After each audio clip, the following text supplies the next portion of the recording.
I'm Steven Rennell, the host of the Meat Eater podcast and the Netflix original series Meat Eater. As a hunter and wildlife enthusiast, the question comes up, how can you justify killing and eating animals that you love and protect?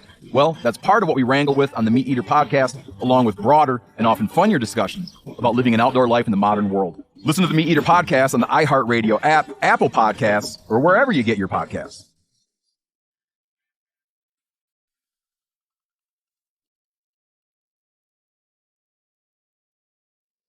In Atlanta, another body was discovered today, the 23rd. At Police Task Force headquarters, there are 27 faces on the wall, 26 murdered, 1 missing. We do not know the person or persons that are responsible, therefore we do not have the motive. From Tenderfoot TV and How Stuff Works in Atlanta. Like 11 other recent victims in Atlanta, Rogers apparently was asphyxiated. Atlanta is unlikely to catch the killer unless he keeps on killing. This is Atlanta Monster.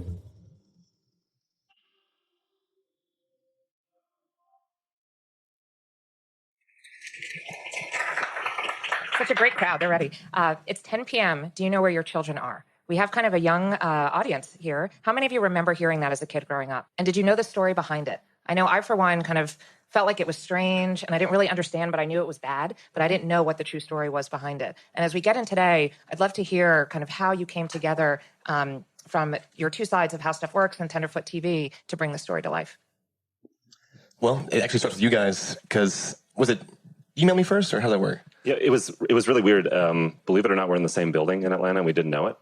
And through some circumstances, I found out, and I said, hey, I reached out to Payne and said, let's come on down and have coffee. And so Payne and Donald came down, and we just started talking. And I said, Up and Vanished is really great, and I think the next project that we should do together is on this Atlanta child murders case that I was 9, 10 years old at the time. Really fascinating, even though I didn't live anywhere near Atlanta. And they looked at me like, yeah, we talked about that 2 weeks ago. And we kind of looked at each other and said, well, then we have to do it. Right. Yeah, I mean, even take it one step, back one step further. The reason we were even in the same building is because we're looking for office space. And then Payne was like, I think How Stuff Works is in the same building. So we're like, okay, well, let's see what's the deal. They're real podcasts. Yeah. The truth comes out on the TuneIn stage. So basically you were hunting down Jason because you wanted to be in the same building. I want to be Jason. Yeah. Right. So, but so when we sat down with Jason and he presented the idea of Atlanta child murders to us, we had literally just talked about it weeks ago, and it was something that Payne hadn't heard about before. He wasn't even born when it was happening, when the murders were taking place. I was about 4 years old, all the way in California. That's 2,000 miles away from where those tragedies were happening. But I still remember hearing about it and remember those commercials. Not really understanding what exactly those commercials were about, but just growing up, being black, and just having this affect the black community with the black victims, and eventually they, caught a black serial killer. It was something that I just heard about all the time. So we were looking for something to do, a new podcast before the second season of Up and Vanished. And I said, Payne, have you heard this before? And I sent it to him, and he was intrigued, and, just went from there. And Jason, what was it about working with Payne and Donald that drew you in? Aside from them stalking you outside your building. Yeah, I didn't have a choice at that point. I think, How Stuff Works has been doing podcasts for about 10 years, and what I appreciate about podcasts, and I hope this stays true, is that there's not kind of a cookie cutter template to how things should be done. And what I really appreciated about Up and Vanished is there was kind of no rules. And so Payne, came from filmmaking. He had definite ideas around kind of what it meant to tell a story. And I loved, the layered approach to things, using sound, using music for emotion, frankly, kind of being fearless about it, where I feel like we don't do that enough in the industry, where let's tell a big story. Let's talk to everyone that we can and see where it goes. And you might be surprised where that story might end up. And I think Up and Vanished is a perfect example of, if you're persistent and you embed yourself in a community and you talk to people and they just know that you're someone that they can talk to, things can happen. And I think that was just really interesting to me. And it just speaks to telling big stories. And I think that this industry is just right for, early on it was Serial, it was S-Town, et cetera, et cetera. I think there should be 20 or 30 or 40 of these each year, where these kind of monumental layered stories with, kind of so many twists and turns, but also just the layers of that story are just super interesting to me. And so I really admired all those qualities. And I've kind of felt like the combination of our efforts would kind of be a powerhouse story if we really put our heads together. And I think we've done that. Now, this story in particular, no one was telling. There haven't been movies. There haven't been kind of the same, there's been some books and writing, but there just hasn't been the same kind of continuous examination that there have been for things like the Zodiac Killer. How did you feel about that in terms of coming into it and the approach that you took, but also knowing that there was so much hesitation from other people jumping into it? Yeah, you take it. Really, that was one of the main, motivations behind us wanting to do it was that Payne never heard of it. He grew up in Kennesaw. It was after, it happened, but, plenty of people didn't grow up during the era of, Zodiac or, these other serial killers that have been, ingrained in our mind through TV series and books and all these different adaptations of movies. But this was something where it was kind of forgotten. And doing some digging within the podcast, there's a reason why. I think initially, these were all poor Black victims, and just historically, you're not going to get the same attention being poor, number one, and then being a minority, number two. So that's one of the reasons. But also, there's a lot of political stuff involved with this, with these murders, and it was something that Atlanta wanted to forget about. So within the investigation, we uncovered some of that stuff and just had a better understanding ourselves of why no one was hearing about it. But we took it upon ourselves to say, look, if you've never heard about this, it's important and you should know about it. So we want to just tell that story. And really the ultimate goal was, look, if we can bring the millennial generation who's never heard of it and the Black community who's familiar with it, but they're not really, haven't maybe heard the entire story because there's been so much rumor and so many conspiracy theories throughout the years, which happens when you don't have, a platform to speak truth from. So we wanted to bring these two groups in the middle somewhere to meet and just have a conversation about race, about, the criminal justice system. And I think that's what we've been able to do. Jason? Yeah, I was just going to say, there was a little bit of the perception early on was, I don't know, we got a lot of comments from people that says, oh, there's no way that Payne couldn't have heard of this case. No, he's making that up for a story. And I got to tell you, the two crowds of people that have actually given us tons of feedback. One has been the people that were alive at the time and they remembered it, but they didn't really remember it when psychics and all this crazy stuff happened. And then literally a whole generation of people that says, wait, so 28 African-American kids were killed and I never knew about this. And I think, Payne is a lot like our audience in terms of like, how could such a big tragedy happen and there never kind of be a big stage to tell this like some of the other serial killers in our history of America? And that was kind of a surprise for us. Yeah, I found out pretty quickly that born in 87, there was a lot of people like me, I just turned 30 this year, that had never heard of this at all. And, it's such a big tragedy that affected not only the city of Atlanta, but just the whole nation, that I found it interesting that there was others out there like myself who had never heard of it. And that was one of the reasons that I chose to continue researching the story and to make it into a podcast. And not only researching, but creating it and producing it up to the very last minute before publish. Yes. So how many people here are caught up? Oh, and nice. Are you all waiting to go home tonight for the drop of the final episode? Well, we have a surprise for you because we have a preview clip of the final episode. We do? I'm just kidding. We do. Payne, do you mind just setting it up for us? So this is Dale Russell. It's actually a preview for tonight's episode. There's one episode next week, which will be 10, which is the finale. So tonight's episode 9, is called The Trial. And this is Dale Russell. He's a Fox 5 Atlanta reporter. And he's talking about during the trial when Wayne blew up on the stand, and it kind of changed the trajectory of why, or just how he was convicted in the first place is one of the major points. So this is him talking about it. They had to break it. They had to show the jury a different side of Wayne Williams. They had to let the jury see that this unassuming guy sitting in front of them had this other side to his personality. And they got it. Wayne Williams was not the mild-mannered witness we saw the last 2 days. He was irritable, arrogant. Assistant DA Jack Mallard had him right where he wanted him. He finally broke, and he snapped at the prosecutor. He called FBI agents goons, didn't answer some of the prosecutor's questions, and said his own defense attorney, Mary Welcome, forced him to give an interview for money. You want the real Wayne Williams? Well, you've got him right here. As an observer, he was electric. Mallard, Mr. Williams, you've been eating up all this worldwide publicity, haven't you? Williams, no, I haven't. I'm tired of sitting here, you telling these folks I fit the profile. Mallard, wasn't these murders your center stage? Williams, you must be a fool. I distinctly remember writing down, I've got it here for you, looking up at somebody, I don't remember who, making eye contact and looking at each other like, oh my gosh, here we go. Here we go. So I think a lot of people are wondering about that first conversation. How can you talk to us, like how that unfolded With Wayne? With Wayne, how you felt about that? It was weird, to be honest. It was, I think you were in the room and you were in the room. And I was like, shh, be quiet, like one of those things. And I didn't know what to expect. I was being introduced by Dwayne, not to be confused with Wayne. And, or Payne. Or me, Payne, yes. But I just thought it was super weird. But he was very nice and he was charismatic and he was easy to, I wouldn't say talk to, but listen to at least. It was hard for me to kind of reel in and sort of give any direction to the conversation like I usually do in an interview or something. But I just found it very interesting. And it's been the same since then. It has not wavered at all. He's the same the whole time, which is also very interesting. So you've never seen that side of him, the getting really agitated? I haven't, no. And I'm just curious, in terms of you're actively producing the show, as you're talking to him, as people are reaching out to you? How do you balance that, kind of following where the story's going, but also needing to lead it and push it?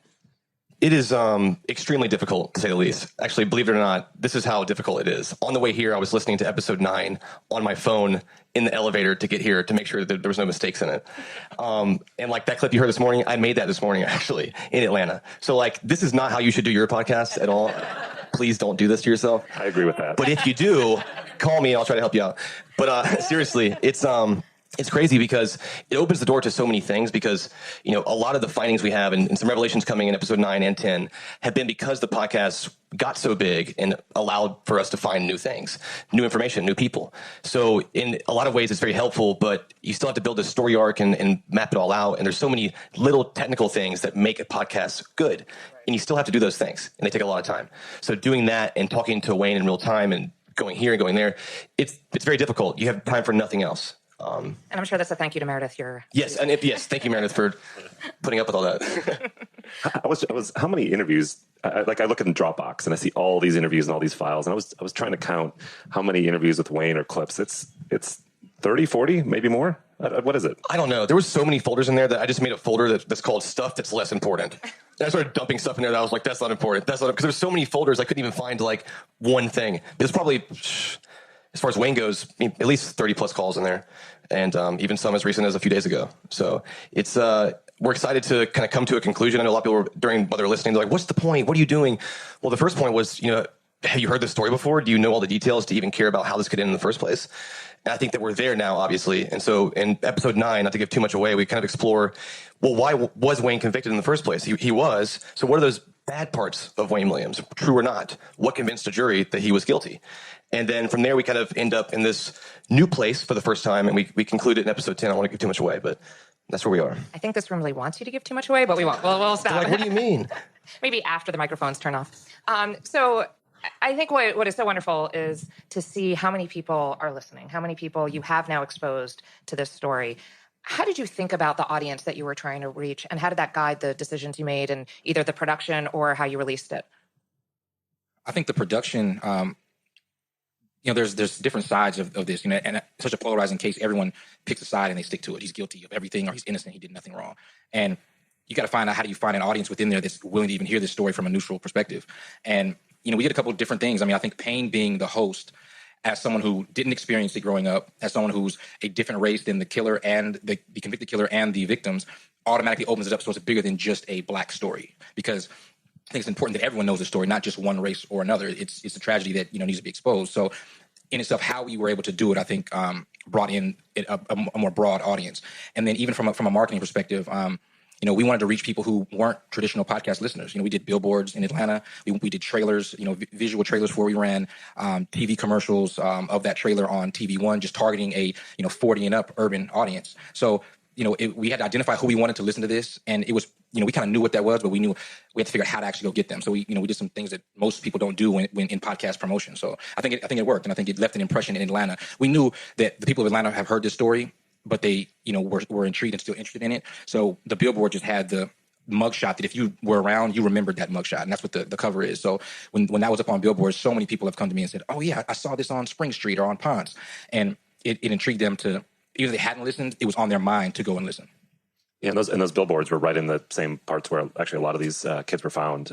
Where we're in Atlanta, we're in Midtown Atlanta, and kind of in a 2 to 5 mile radius is where most of those kids first started disappearing. And it's very humbling when you hear a clip about someone who called into a pastor. I think it was episode 2 or 3, and they're talking about Ponce de Leon Avenue. We're like, that's our address. The guy was down the street at a bar when he called, and it really brings it home. And I love what Donald said about bringing in new listeners. Every part of what we did, we wanted to kind of do something big and different. So it wasn't just the story. It was, we actually hired an actor and shot some scenes. We did throw in what's his name? What was the name of the body? Rescue Randy over the bridge, and just trying to kind of just do things differently. We dropped 4 audio trailers or teasers before to build up interest, so kind of build that buzz. And I think it actually drove people nuts because they couldn't stand it anymore. And then and 4 video trailers that would play out in different mediums and kind of educate people. And if they saw it, they would say, wait, what was that? Like, there's shots of pulling kids out of a river and a little boy that's scared of going outside at night. And it instantly makes you think, I don't know what this is, but I have to listen to this right now. And so that was a combination of having audio teams, video teams, archives, the whole thing to tell a big story. And that's just going big. Yeah, a lot of people thought it was a television series or something because it was high quality visuals and reenactments that we use. And when you see it on TV or you see it on the internet and it looks good, we don't want them to think of it as a podcast. Well, I don't know what that is, or I don't listen to podcasts. We want it to be good enough to where you'll go anywhere to find it. And I think we did that, and I think it's still growing. And kind of we want to just set the bar for like how you promote important projects and podcasts. They're growing. They're big, and they should be treated as such. You know what I mean? With the marketing and just a little more innovation from the promotions and marketing side. I'm Steven Rennell, the host of the Meat Eater podcast and the Netflix original series Meat Eater. As a hunter and wildlife enthusiast, the question comes up, how can you justify killing and eating animals that you love and protect? Well, that's part of what we wrangle with on the Meat Eater podcast, along with broader and often funnier discussions about living an outdoor life in the modern world. Listen to the Meat Eater podcast on the iHeartRadio app, Apple Podcasts, or wherever you get your podcasts. The Fall Line is a deep dive true crime podcast focused on missing people, unsolved homicides, and unidentified persons whose cases have gotten little, if any, media attention. Through narrative storytelling, primary and archival research, and expert and family interviews, The Fall Line introduces listeners to victims and survivors they've never heard of and explores the reasons why their cases were ignored in the first place. This September, we cover a forgotten and unsolved series of cold cases, the Atlanta Lover's Lane murders. In 1977, just years before the Atlanta child murders gripped the nation, there was another killer prowling the city, a gunman targeting couples in city parks, attacking in a pattern. Even as police searched for him, they explored the possibility that he might be one of their own. Listen starting September 9th, anywhere you get podcasts.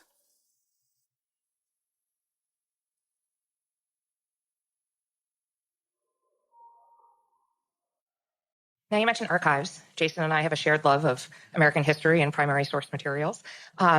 I'd love for you to talk about how much that influenced the story. And I think a big thank you has to go out to the archivists who kept all this material for you to then dig through. Yeah, this is Jason's expertise here. Yeah, it's interesting backstory. So the University of Georgia has been holding on to WSTV's video archives. It's down in a vault in a basement in University of Georgia, which is about an hour or so outside of Atlanta in Athens, Georgia. And they've just had all these original, they were video clips, and they have a series of researchers and archivists that were waiting one day for someone to show up and want to tap into this. And it was us. And I think it adds, again, that layer to the story that is interesting. It's jarring when you hear people talking about so-and-so identified themselves as a homosexual, and it's just not the way we talk anymore. And this wasn't kind of, Joe average person on the street. This is actually the news media reporting on these things. And it's just, I think, hearing stories told differently, using that archive material, but also to kind of move the story forward in an emotional way, I think is really interesting. But Payne can speak to this. We didn't just want this to be a history lesson or a History Channel type experience. It needed to go deeper than that. And so the archive footage was always meant to help move the story forward, but not be the story itself. Yeah, I think one just interesting tidbit about the archives that you guys might find interesting is that like each clip you hear is 30 seconds or 60 seconds of a clip that's like an hour long. And then there's literally several thousand clips. And so they went through and tagged all the clips by name and number with time codes and kind of described what was being talked about. But so in between there, you have all this other bizarre stuff from the 80s. And it's actually, some of it's hilarious. Just actually looking back and seeing just society in 1980. Yes, bizarre things from the 80s. So that now we just have to talk about it. We weren't going to talk about it, but now we have to talk about it. Jason's Us Weekly magazine.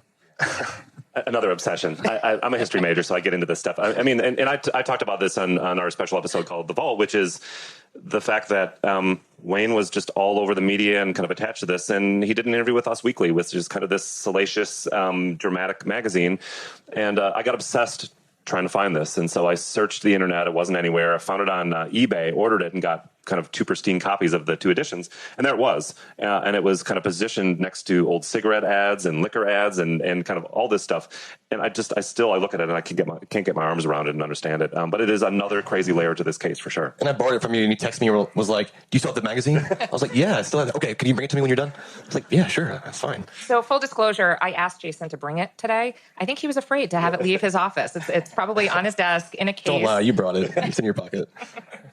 So actually what that brings us to is how how are you balancing then the first person? Because I think to your point, Jason, you didn't want this to feel like a history lesson, and you really went out and drove around the neighborhoods where this happened. How did you balance those two of the archival and then first person interviews?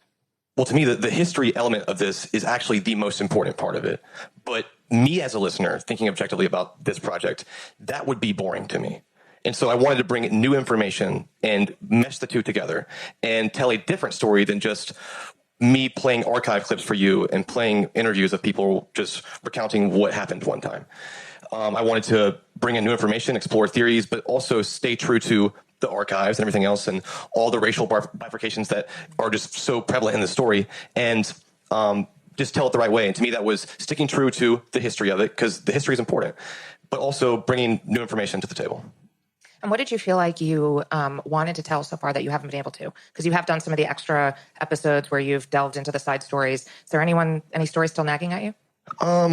It's hard to say. I mean, this story is so complex and there's so much you could tell. You could make 100 podcasts on this. But to me, the biggest thing, and it's, I want to just tell people so badly like what I'm thinking sometimes, but this is not really the place to do that. There's also one of those things too, where just listen to the end, listen 1 through 10 and then come talk to me. And so like week by week, I'm like, you just don't know what you don't know yet. So like that kind of stuff is, why isn't he talking about this? Wayne's got him.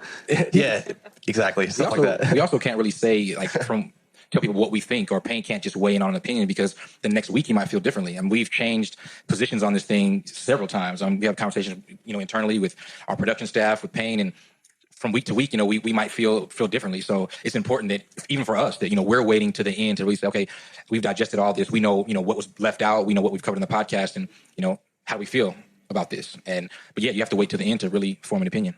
Yeah. And part of that too is, I think I'm not spoiling anything when I say, Payne is not saying this is how I feel and this is how you should feel. Part of this is all of us should be listening to this and going through a lot of those same emotions and maybe thinking, well, what is my bias and why am I thinking this? Is it because I'm white? Is it because I'm black? Is it because I grew up in Atlanta? Is it because I was of age at the time and I remember that, or maybe I don't know anything about it? And I think one of the things that we want to leave with anyone that's listened is, how do I make up my own mind? But why am I making my mind up in a certain way? What is my bias? What have I collected here? And you may not have a clear answer, and that's okay too. Yeah, I think that's great. As a listener, it's almost a relief to hear you say this, because I certainly from week over week would feel one way and then listen to the next episode and feel the other way, and sometimes would hear Wayne, and as he's going down kind of his pathways of the conversations you're having with him, just even in that moment listening to him would change my perception of him. But you can't forget either, I can't tell you how to feel about something. And a lot of the way I presented this was, you tell me what you think about episode 5, Wayne's World, Wayne talking to me.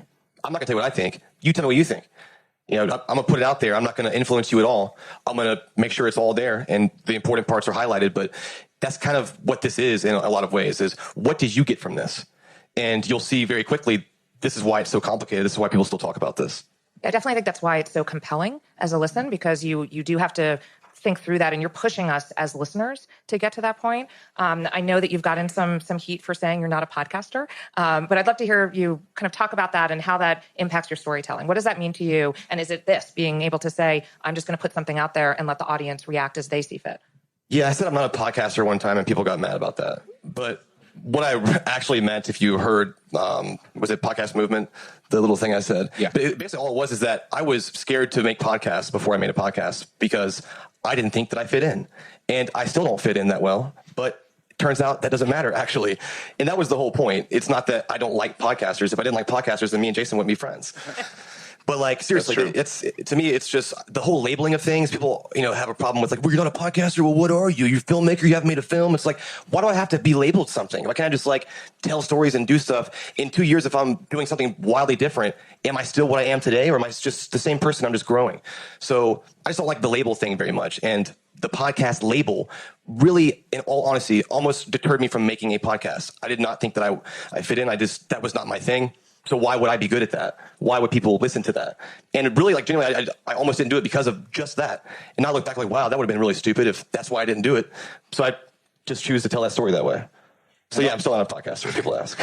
And it stems from Up and Vanished episode 1, where, we kind of just disarmed the listener by saying, look, I'm Payne Lindsay, I'm doing this podcast, but beware, I'm not a podcaster, I'm not a journalist, I'm not an attorney, I'm just really not qualified to be doing this. So, why am I doing this? Don't judge me too hard. And that's where, that's what sparked it. So, I mean, it wasn't made a statement. It was like to the podcast world. It was to the 5,000 listeners of Up and Vanished episode 1.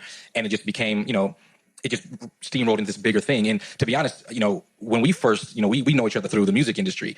And we were both burnt out of, being in the music industry and just the monotony of, what we were doing. And, Payne said, look, I want to do something on the TV and film space. I said, look, I'm down. Let me know what I can do to help.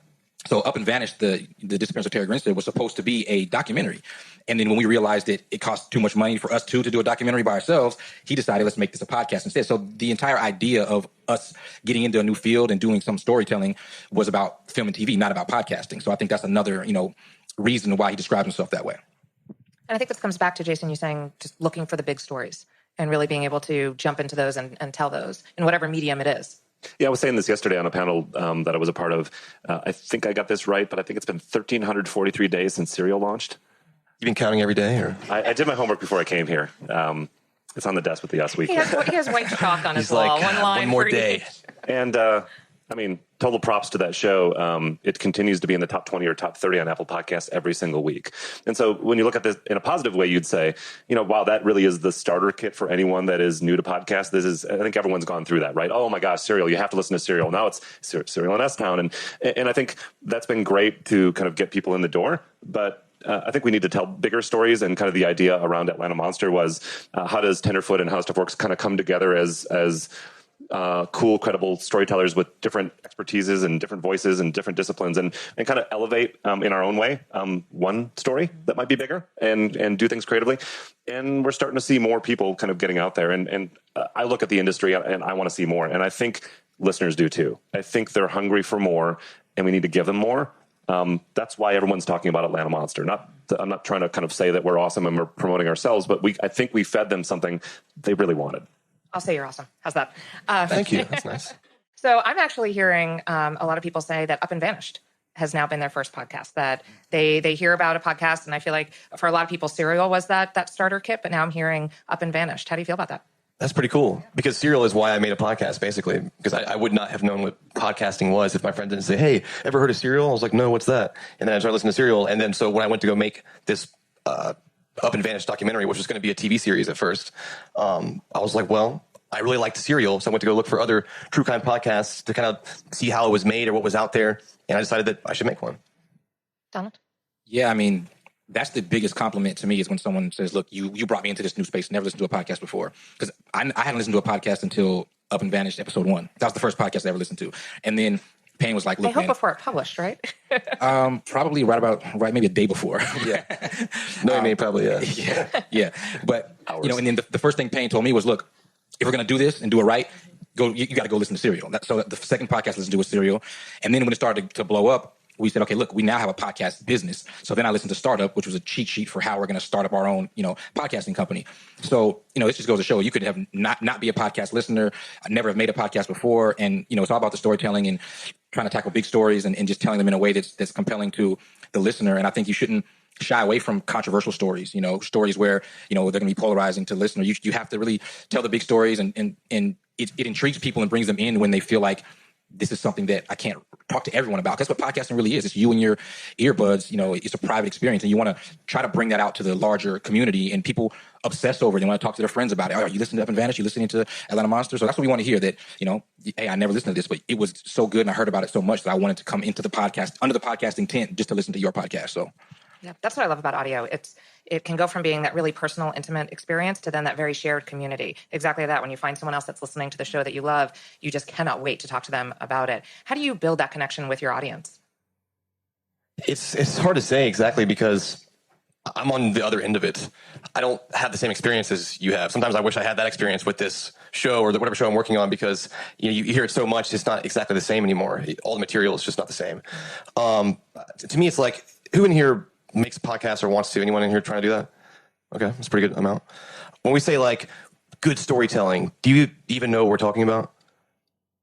I would be like, what are you talking about? Like, you know what I mean? I think that a good podcast, at least the kind that we've been making, it's not just telling a good overall story. It's the very tiny little things that matter. It's like, for example, I'm taking the ums out of someone talking, just making the listening experience clean, and you begin to depend on it, and you don't even know what those things actually are anymore. You might listen to another podcast and be like, I don't like it as much, but I don't really know why. It's those little things. So we're always focusing on those details. We're trying to make it sound good. We're trying to tell a big story and to tell it right, but we're also focusing just as much on making something sound good. So like if you want to make your own podcast, that's really what you should focus on, to be honest. If you have good content and you're trying your hardest and it sounds good, then it's going to be good. People are going to like it. Yeah, and I think I love the kind of backstory on the use of music in the podcast too, and that's highly underrated as a mechanism for driving emotion in podcasts. And I love how that's kind of got cranked. Got cranking as we early on. I was like, I want this 80s music throughout the whole thing, and I found this guy on Spotify. His name is Makeup and Vanity Set. It's just one guy. I thought it was this big group of people. No, it's just a guy on his laptop. He's awesome. But I called him up. I was like, hey, would you be interested in basically scoring this podcast? And he had never listened to a podcast either. Then he listened to Up and Vanished and was like, I totally get it now. And he's just progressed as every episode's gone by, making amazing music.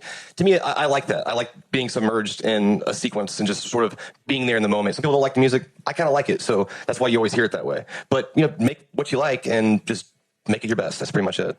How much of that is influenced from your music background? I don't know. I think it's just kind of, to me, I always sort of thought podcasts were kind of boring. I didn't really listen to talk radio that much. So I didn't really kind of get into that. So when I first made Up and Vanished, I was trying to make something that I thought was compelling. What would suck me in? And so I had this sort of these music beds in the background and just sort of setting the scene and making this tone that really grabs you. So it comes from that, really, to be honest.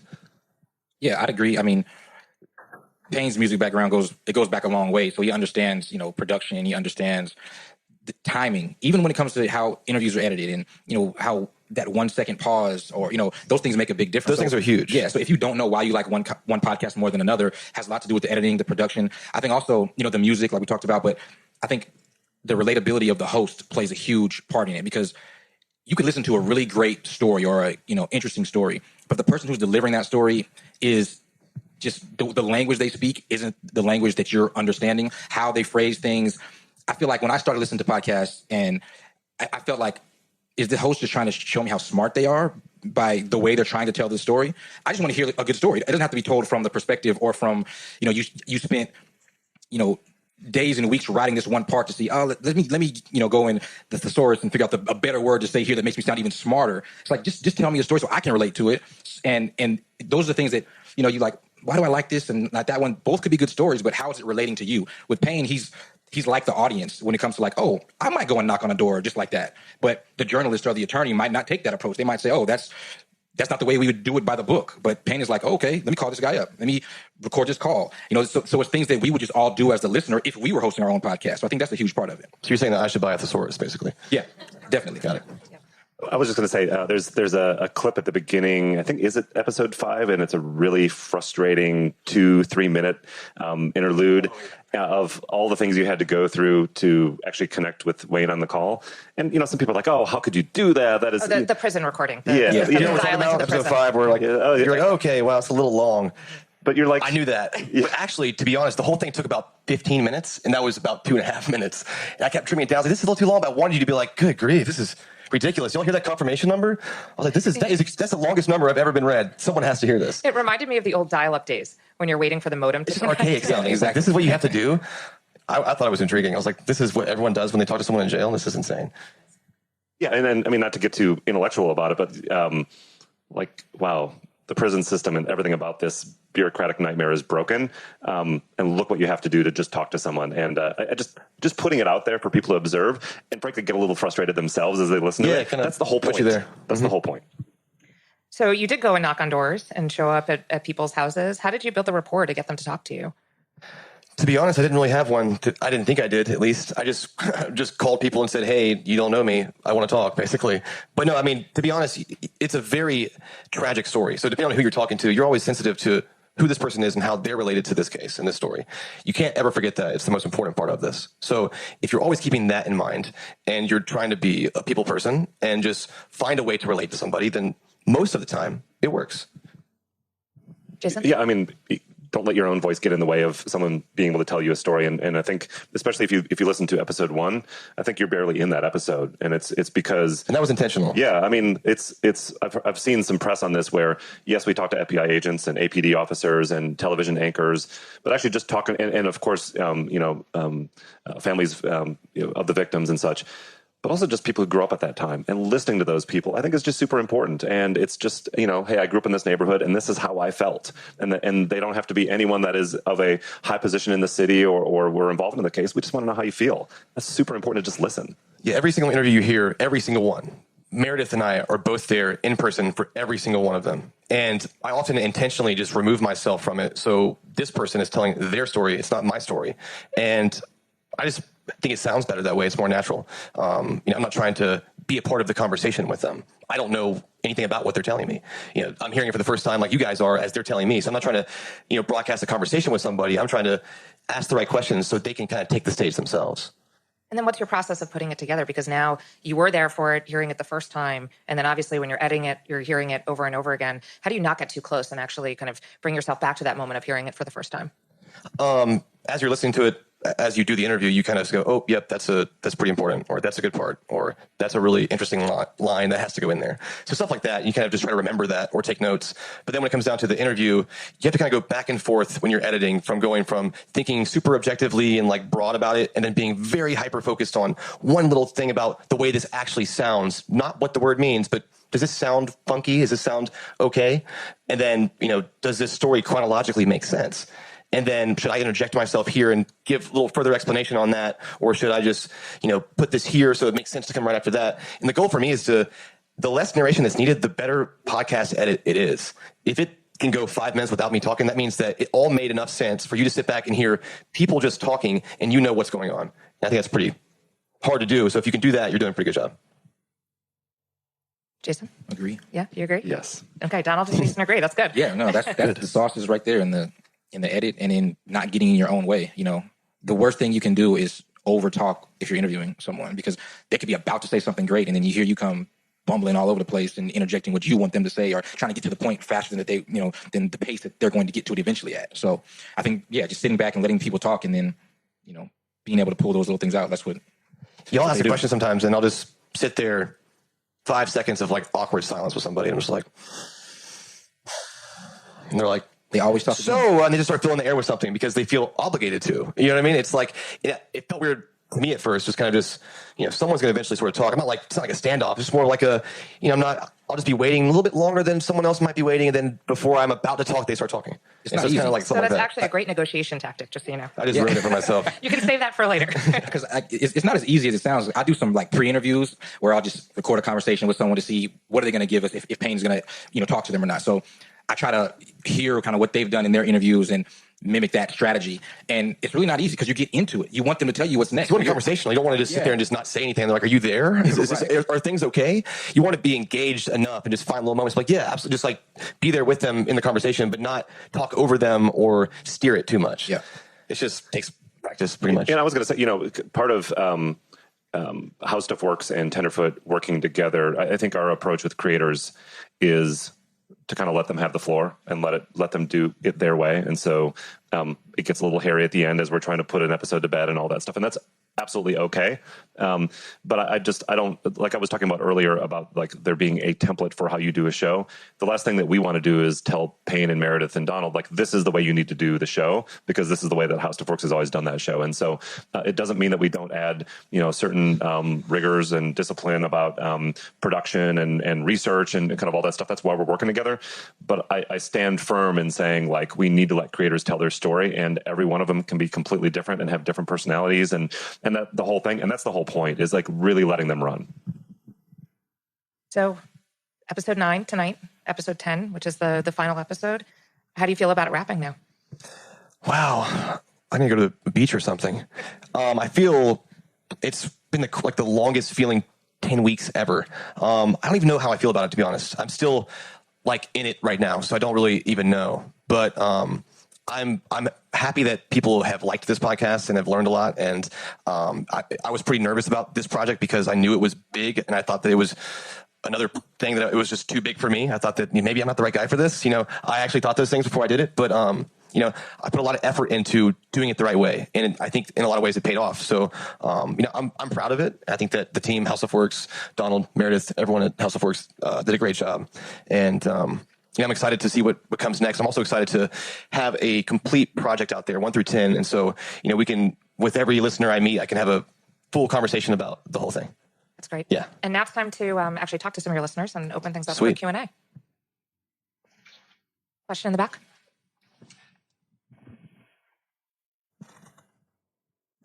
Hi, my name is Miwa. I'm from Tokyo. I'd like to know, you said it's just a story, but what percentage is fact and what percentage fiction do you think? And how do you make an effort to